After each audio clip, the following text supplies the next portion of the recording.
The oyster dressing is really about not throwing anything away.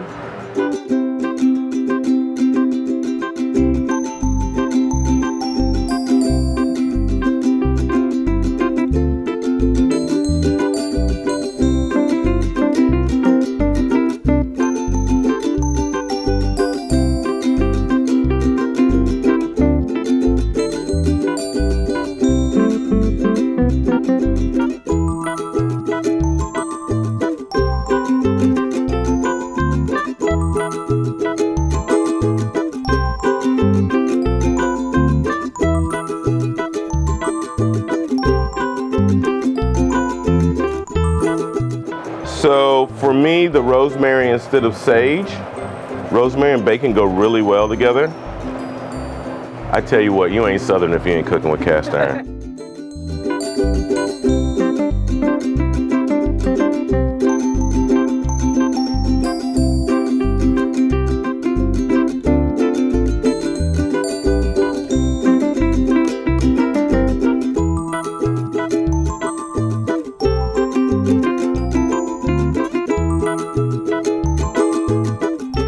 So this cast iron pot is still fairly warm from when I heated it up earlier. So I'm really not doing a lot of cooking right now. I'm just keeping things nice and warm.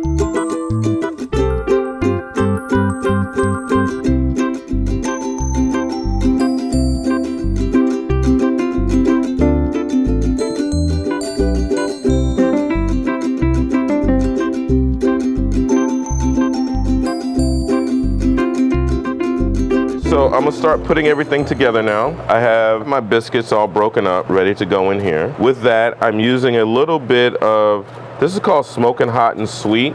It's a mixture of smoked paprika, cayenne pepper, and a little black pepper. I have a little bit of salt and pepper here. Maybe about 2 tablespoons.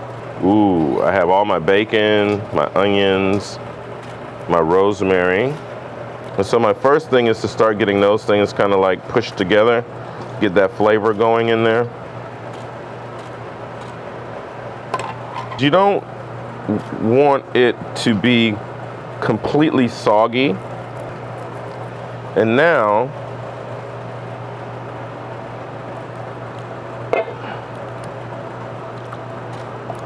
some people might say this is too many oysters. I don't think it is. It's 1/4 oysters.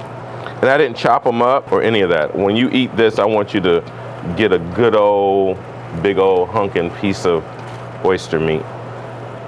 That's the shrimp stock. I'm pouring 2 cups to start off with, and then I'm gonna see what it looks like. I'm going to feel it, as they say. Now, if you make this and you tend to all of a sudden go, maybe that was a little too much liquid, like I probably could have did a little bit less and it still would have worked. You can always grab yourself a couple of old pieces of bread and tear up in there.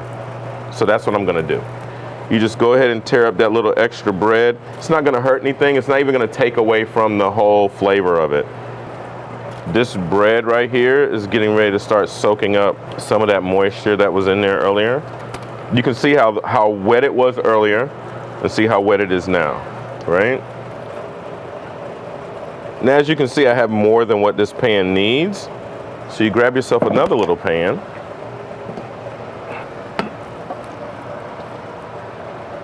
And this one right here is the one that you keep for yourself.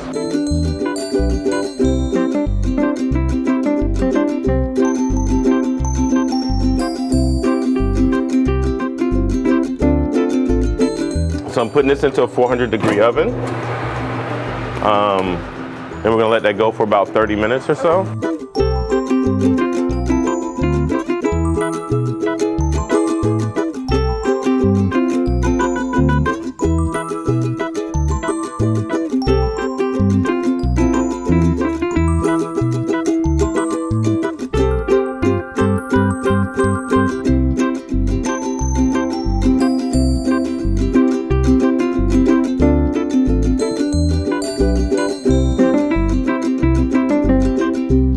And this right here is just a pinch of sea salt, and I'm just finishing it off with that.